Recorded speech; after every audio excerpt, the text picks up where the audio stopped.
Olá, querido amigo, querida amiga, seja muito bem-vindo a mais uma classe dos professores.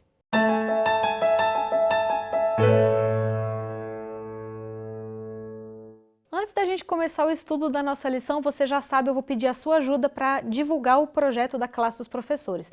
Como você pode fazer isso? Primeiramente, se você ainda não é inscrito no nosso canal do YouTube Adventistas Lago Sul, corre lá, se inscreve e ativa o sininho das notificações para você receber uma mensagem quando tiver conteúdo novo no canal. Clica aqui embaixo também nesse joinha, deixando o like no nosso vídeo e compartilhe na setinha que está aqui embaixo. Manda para os seus contatos, para os seus amigos, porque assim, além de ajudar o projeto, você ajuda a apressar a volta de Cristo. E por último, mas não menos importante, coloca aqui embaixo o seu comentário. Põe o seu nome, de onde você está acompanhando, o seu pedido de oração, a sua participação, daquilo que você aprendeu na lição, porque nós lemos e oramos nos bastidores por tudo isso e esses comentários ajudam no nosso estudo também. Então eu queria deixar um abraço especial para algumas pessoas que estão sempre comentando nos nossos vídeos, que são o Sandro Lemes, do Brás Norte, no Mato Grosso, o Milson Reinertes, de Belém do Pará, ele pede oração pela enfermidade da Adalgina. Nós vamos estar orando por você e por ela também, que seja feita a vontade de Deus na vida dela.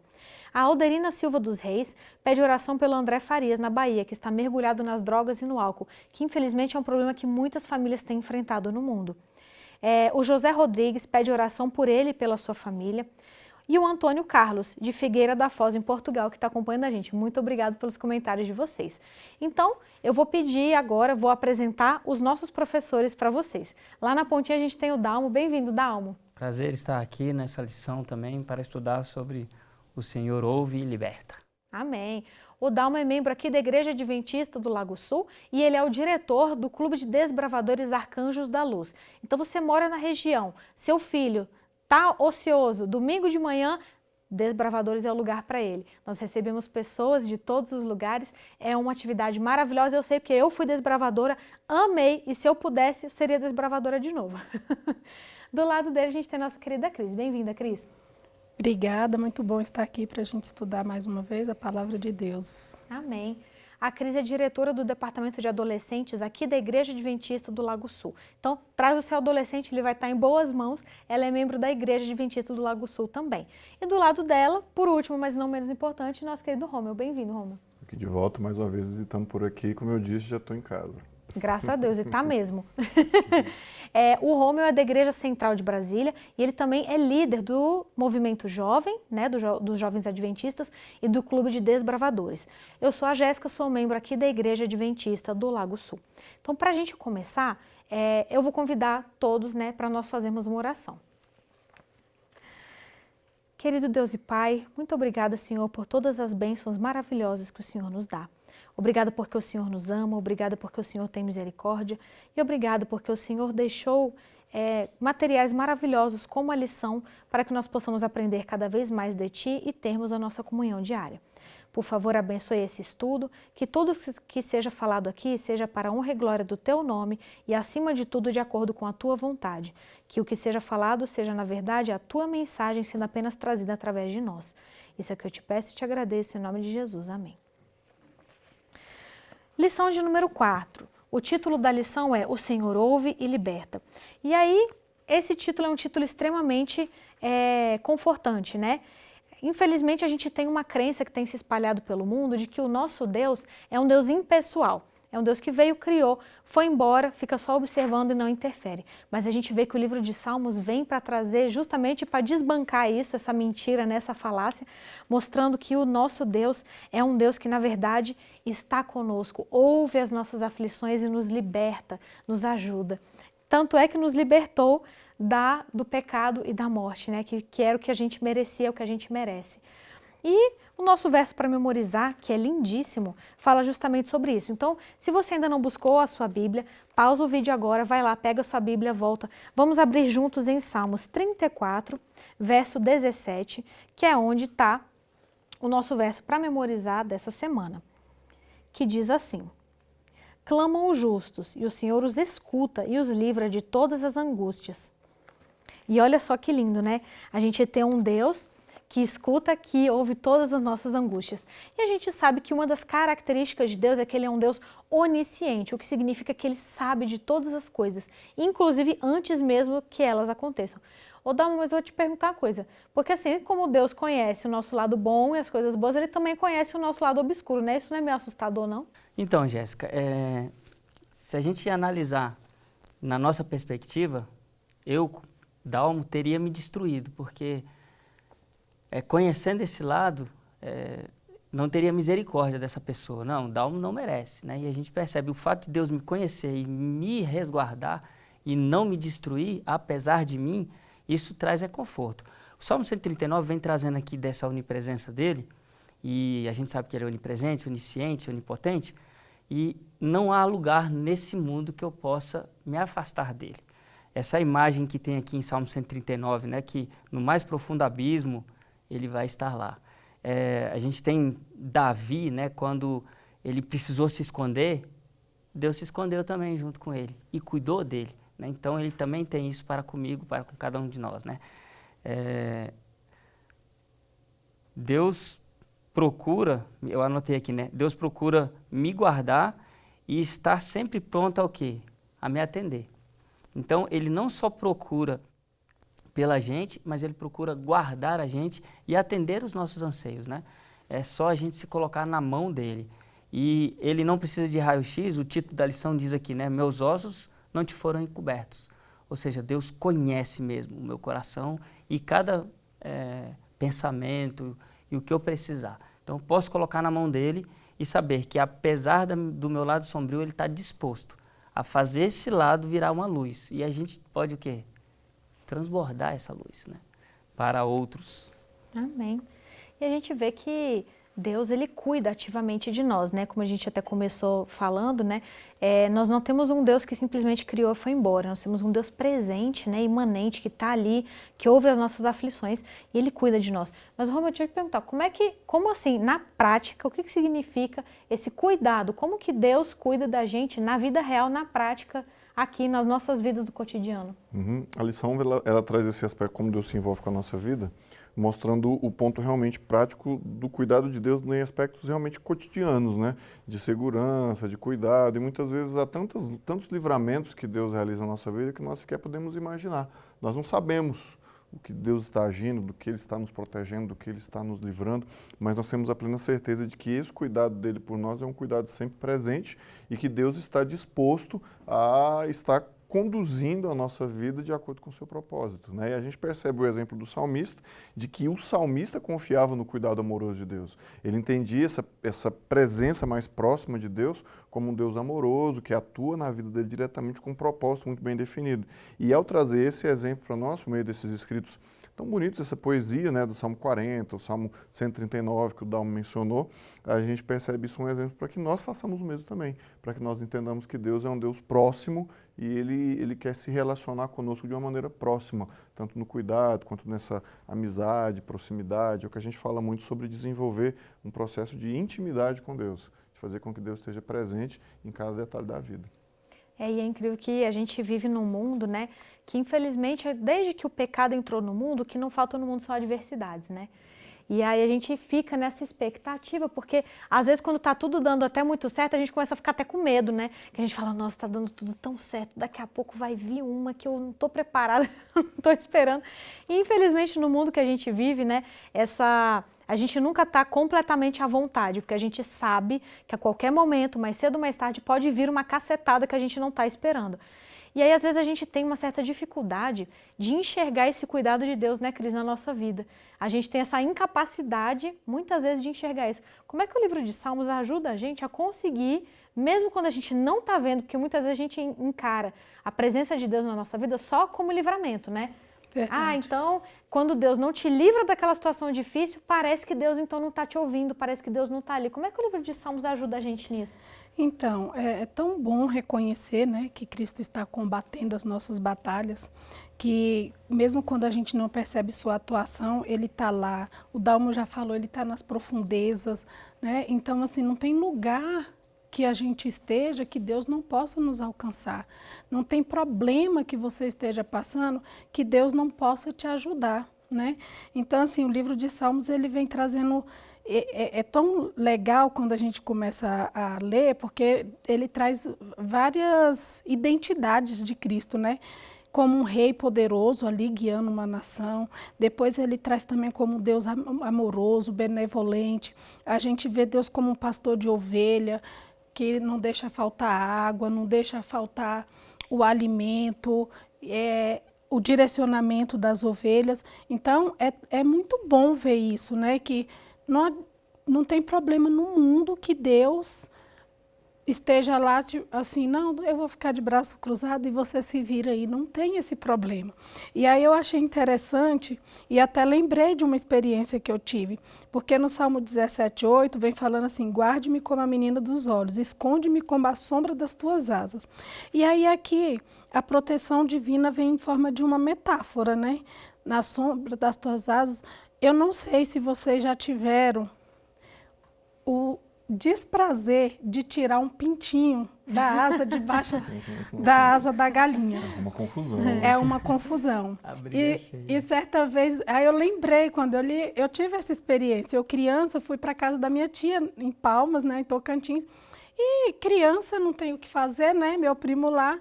E ele foi lá, a galinha estava lá, os pintinhos bem bonitinhos, uns pintinhos amarelos. Era uma galinha diferente, não era uma galinha qualquer.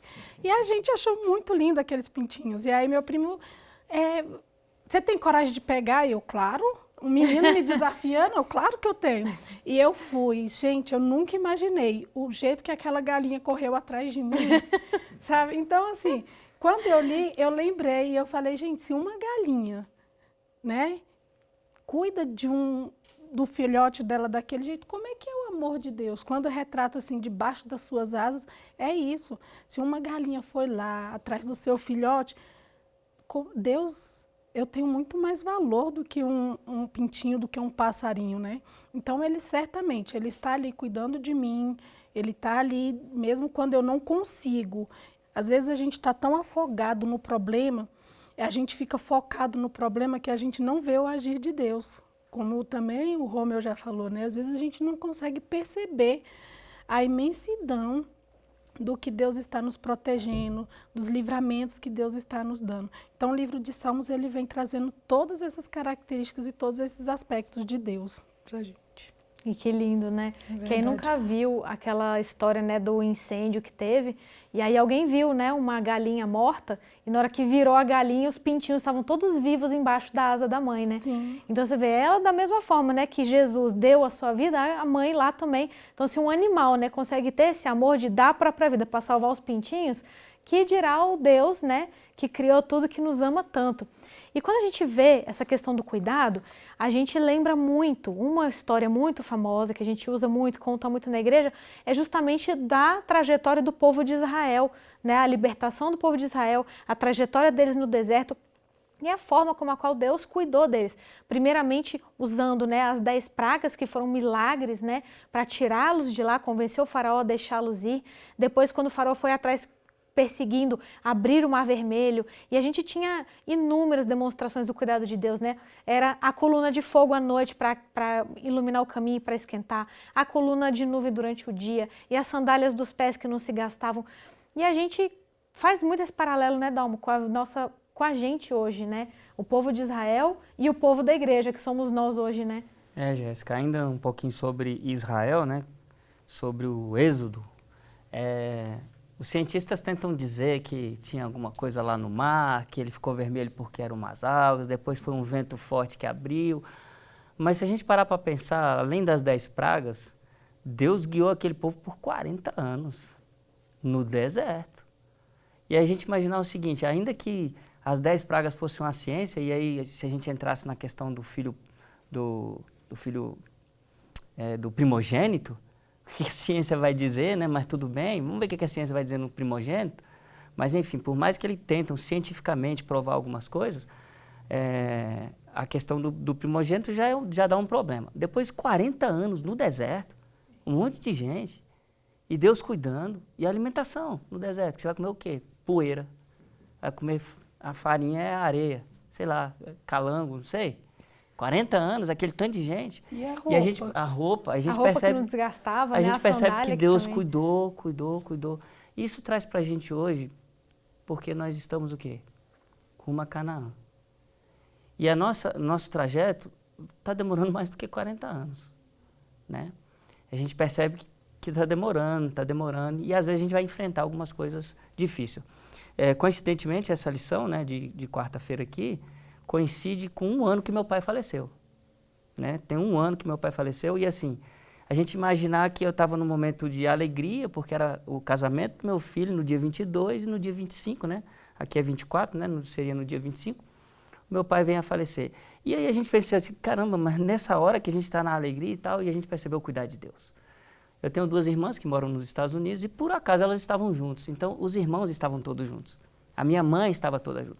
Então assim, apesar da diversidade, o que a gente percebe é o seguinte, nós estamos indo rumo a Canaã. E uma coisa eu tenho certeza, né? Aqui ele foi enterrado no campo da esperança, né, meu pai. E aí a gente vê que os Salmos ensina que tem alguma coisa além do campo da esperança. E a gente consegue ir nessa vida, apesar de, com as dificuldades que nós temos, nós percebemos o cuidado de Deus em cada detalhe, em cada coisa. E isso deixa o nosso coração aliviado, porque a gente sabe que a gente está indo ao encontrar com a melhor pessoa que a gente podia encontrar. Porque ele não só me defende, né, como a galinha defende ali, mas ele me liberta. E liberta do quê? Ele liberta disso daqui, e me liberta da morte, né? Coisa que a gente talvez passe por aqui e a gente vai aguardar uma questão do grande retorno de Cristo, onde ele vai juntar todo mundo novamente. Amém. Isso é verdade. Eu também passei por uma experiência, né, semelhante. No meu casamento também reunimos, né, toda a família e tal. E tinha, né, um tio que cantou até no casamento, cantou o Pai Nosso e tal.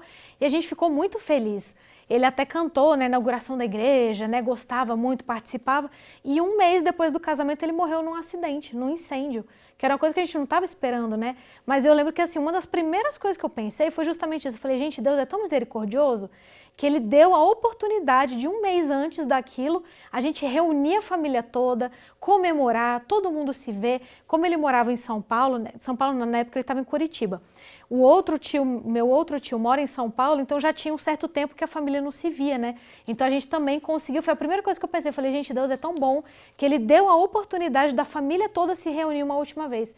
E graças a Deus meu tio também morreu esperando em Cristo. Amém. E a gente tem essa esperança maravilhosa de um dia reencontrar essas pessoas e assim, essa esperança, ela realmente aquece o coração, né? Verdade. Eu choro só porque assim, é uma coisa, né?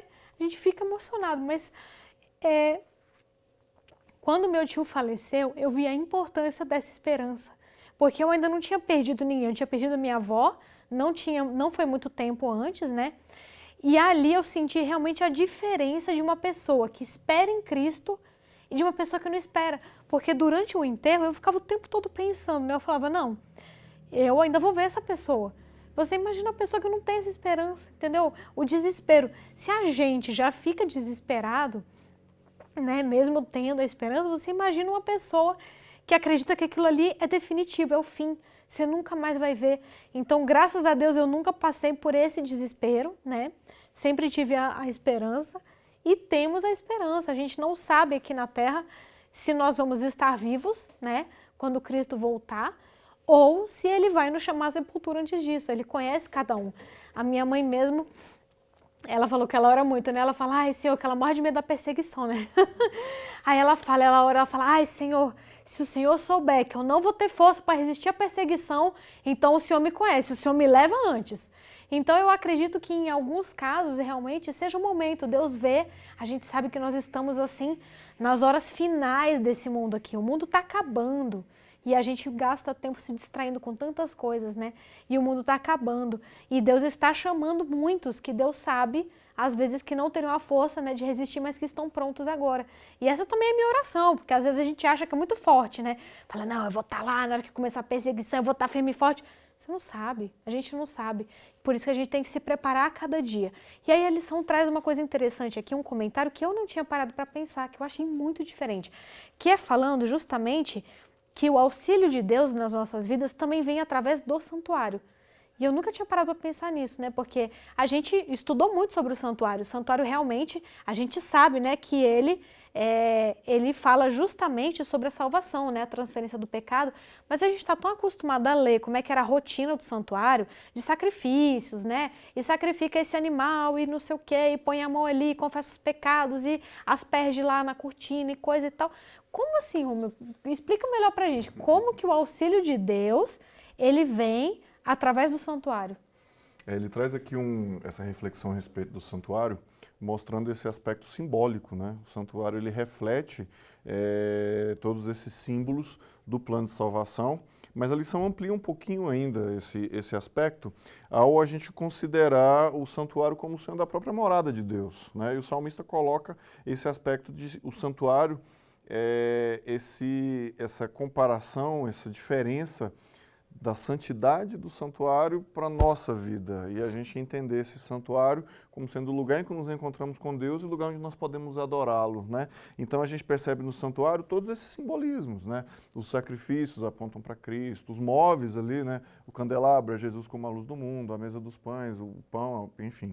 Todas essas coisas apontam para o sacrifício sacerdotal de Cristo, e quando a gente olha para o santuário, a gente vê ali o simbolismo da salvação, e a gente com certeza pode descansar nisso, repousar nisso, confiar nisso e entender que o plano de Deus permanece sempre fiel para a vida de cada um de nós, né? Então esse aspecto que a lição coloca aqui, ele é bastante interessante, e os adventistas gostam muito dos aspectos do santuário, né? Eles gostam de estudar sobre santuário. Eu não vejo outra igreja por aí que sequer mencione santuário, né? O adventista, ele gosta de santuário. E assim, o santuário, ele traz essa profundidade dessa mensagem de entendermos que Deus, você usou vários aspectos de Deus, né? O Deus transcendental, o Deus imanente, e Deus ele é um Deus intencional, um Deus que tem planos, tem caminhos, ele nos dá a opção de escolhermos ou não, mas ele tem o caminho bem traçado para nós. E o santuário expressa muito isso. Um Deus que se preocupa com a humanidade a ponto de preparar um plano de salvação é algo que faz com que o nosso ser repouse em calma e esperança, porque ele está cuidando de nós. Amém. E aí, para a gente encerrar, a gente precisa discutir também uma crença muito nociva e perigosa que, infelizmente, algumas pessoas são levadas a ter. E aconteceu já, inclusive, comigo, com colegas meus, que é a crença de que a partir do momento que você tomou a decisão de ficar ao lado de Cristo, você não vai ter mais dificuldade. Porque Deus venceu o mundo, porque Deus venceu na batalha contra o mal, o inimigo já está derrotado. Então a pessoa cria essa ilusão de que a partir do momento que ela se batizou, entregou a vida para Cristo, ela não vai ter mais adversidades. E infelizmente é justamente o oposto. Eu tive colegas, né, na escola que se batizaram, depois de alguns meses abandonaram a fé. E eu conversei com eles, né? Eu perguntei, gente, mas o que aconteceu e tal?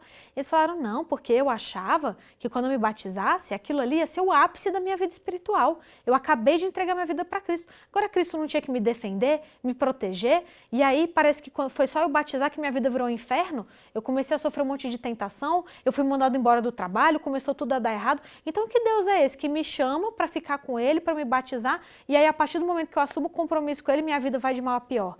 Não, porque eu não sei o quê. É claro que aí houve também uma falha de quem orientou essas pessoas, né? E a gente não pode cair nesse erro. A minha mãe, ela conta até uma história, né? Porque minha mãe, quando ela era novinha, ela não era adventista. E ela gostava muito de ir na discoteca, né? Porque era discoteca. Então ela gostava de ir na discoteca dançar. E ela falou que toda sexta-feira, todo sábado, ela queria ir na discoteca. E as amigas dela nunca queriam ir. E ela falou que ela tinha que ir na casa das amigas para bater na porta, para chamar, fulana, vamos comigo, não sei o que e tal. E aí ela começou a receber estudos bíblicos, e ela aprendeu que aquilo ali não era o melhor ambiente para ela estar, né? Não eram as melhores companhias e influências e o melhor ambiente para ela estar. Quando minha mãe tomou a decisão de se batizar, ela marcou o batismo dela para um sábado de manhã. Quando foi na sexta-feira à noite, todas as amigas dela foram juntas na casa dela, bater na porta, chamar ela para ir na discoteca. Então ela falou, gente, foi ali que eu vi, né, como é incrível, que o pastor havia alertado ela sobre isso. Falou, quando você tomar a decisão de se batizar, a coisa vai piorar, a tentação vai vir muito mais, as dificuldades vão começar a vir. E ela realmente viu isso na prática, né, um dia antes do batismo dela. E aí, Cris, isso é uma coisa que a gente tem que tomar muito cuidado, né? Para a gente não cair nesse erro de achar que, tô com Deus, então tá resolvido, agora minha vida vai ser uma maravilha. Verdade, Jéssica. E é claro, se a gente está com Deus, está tudo resolvido. Mas às vezes não da maneira que a gente gostaria que estivesse resolvido, né? Então, realmente é um engano. Mas a partir da hora, é o que você falou, tomar a decisão de andar com Cristo, você adquiriu o pior inimigo que você poderia ter, né? Então, quando a gente toma a decisão de andar com Cristo, a gente entende que Satanás vai ficar muito irado com você. Então, por isso, todas essas coisas vão acontecer com você, provações maiores virão. Mas por que antes eu não ia, eu não seguia e tudo parecia ser tão normal? Porque para Satanás não importa o que já é dele, ele não tem que mexer no que já é dele, né? Então, assim, quando a gente vê ali o livro de Salmos, a gente vê muitas experiências, né, daquele povo, muitas emoções, momentos alegres, momentos de gratidão, mas a gente também vê que em muitos momentos eles tiveram o quê? Aprovação, eles tiveram angústias, eles tiveram adversidades. E diante das adversidades, o que é que a gente precisa fazer? O que é que a gente tem que fazer? A gente precisa aprender a confiar em Deus, a gente precisa reconhecer a grandeza de Deus, a gente precisa buscar a Deus mais intensamente. E você falou, minha mãe ia batizar e na sexta-feira, justamente, eu tenho a experiência também de que na família do meu marido só ele era adventista, né? E recentemente a prima dele se batizou. E assim, uma menina muito jovem, nova, fazendo estudo e começou a vir para a igreja e realmente ela se sentiu muito bem aqui. E ela ficou grávida e no final da gestação ela descobre que a bebê tinha uma má formação, prestes, bem perto da data dela se batizar. E no momento, olha como que a minha fé foi mais fraca que a dela. Eu falei, nossa, ela vai desistir. Porque que provação, é uma provação muito grande, né? E eu fiquei muito surpresa ao chegar no hospital para visitá-la e ver o quanto que ela estava fortalecida na fé. Mas essa fé é fortalecida como? Porque ela estudou, ela tem comunhão com Deus. Ela passou a ter os estudos bíblicos, mas ela não ficou só naquele dia. Não, o dia que o pastor vier me dar o estudo bíblico, eu vou estudar a Bíblia. Não, ela se interessou, ela foi atrás, ela buscou ter um relacionamento com Deus, que foi o que fortaleceu ela. Então, a gente precisa entender, andar com Deus não quer dizer que você não vai passar por provações. Porque até mesmo na Bíblia a gente tem lá, no mundo tereis aflições, mas eu venci o mundo, ou seja, você também vai vencer. Se o Cristo, ele teve as aflições, quem sou eu para não ter, né? Então, às vezes a gente também é muito arrogante, muito prepotente, né? Eu estou indo para a igreja porque eu tenho um Deus que vai me guardar e agora nada de mal vai me acontecer. Nada, não vai ter nenhuma aflição. É ser muito, às vezes, egoísta também, de pensar assim, né? Na minha pequenez, eu sou exclusivo do mundo, porque Jesus veio e já sofreu, e eu sou exclusivo, agora eu não sofro mais. Não pode acontecer comigo, não né? Pode acontecer. Pode acontecer com todo mundo, mas comigo não, porque agora eu sou da igreja, né? Eu me batizei. Então, é um egoísmo e uma falha nossa. E quando a gente pensa assim, e quando a gente sai da igreja, é porque a gente se batizou pelo motivo errado. A gente não se batizou, a gente não para andar com Cristo, a gente batizou pelo que Cristo poderia me dar. Então a gente muda a visão, né, do que realmente a gente veio fazer na igreja, é um batismo por interesse, né? E é justamente o eu que nós temos que abrir mão, né? Então, temos que tomar muito esse cuidado, policiar, né, o nosso coração, porque a gente vê várias teologias, né? A gente tem a teologia da prosperidade, que aquele discurso, se você der uma casa para Deus, Deus vai te dar 2. Se você der um carro, Deus vai te dar 2. Se você comprar o kit bênção de não sei quanto, você vai passar no vestibular. E aí a pessoa começa a ver Deus como um gênio da lâmpada, né? Que você vai lá e Deus está ali só para te servir, para coisa. E isso vai fazendo o contrário do que a Bíblia pede, que a Bíblia pede justamente para a gente negar o eu e matar o eu e deixar Cristo nos encher. E na verdade a gente está, né, fazendo o oposto, que é pensando no eu, no que eu quero, nas bênçãos que eu quero, nas coisas principalmente materiais que eu quero. E a gente tem uma coisa muito mais importante para cuidar, que é o nosso coração, a nossa salvação. Até porque no céu a gente vai ter muito mais do que a nossa mente consegue conceber. Só lendo a descrição do céu, que é tudo ouro e pérola e pedras preciosas, então não tem riqueza nesse mundo que se compare. Então isso daí pode ficar tranquilo, você vai ter. Só que para você ter, você tem que chegar lá. E você não deve ir por causa disso. Até porque se você for por causa disso, Deus conhece o coração. Você não vai. Então, vamos policiar, cuidar do nosso coração. Porque a promessa não é que a gente não vai ter tribulações. A promessa é que a gente vai ter um Deus que vai estar conosco nas tribulações. E que vai trazer aquela paz que excede todo o entendimento humano. O mundo pode estar desabando e você vai estar em paz. Para a gente encerrar, Rômulo, você ora, por favor? Claro, vamos orar. Querido Deus, nós te agradecemos, ó Pai, por esses momentos que estivemos aqui, aprendendo um pouco mais sobre tantas lições importantes durante esta semana de estudos, ó Deus. Pedimos que continue a nos abençoar, a guiar o nosso caminho, a nos ajudar a entendermos o Teu cuidado por cada um de nós e a cada dia entregarmos completamente, inteiramente e irrestritamente a nossa vida em Tuas mãos, ó Deus. Continua a guiarmos em Teus caminhos, é o que nós pedimos e desde já te agradecemos, em nome de Jesus. Amém. Amém. Ficamos por aqui essa semana, mas não se esqueça, a classe dos professores não substitui o estudo diário da sua lição. Então, todo dia de manhã, pega a sua Bíblia, pega a sua lição, vai se encontrar com Deus que Ele está te esperando. Isso é importante para você. Muito obrigada pela sua companhia. A gente espera você semana que vem para mais uma classe dos professores.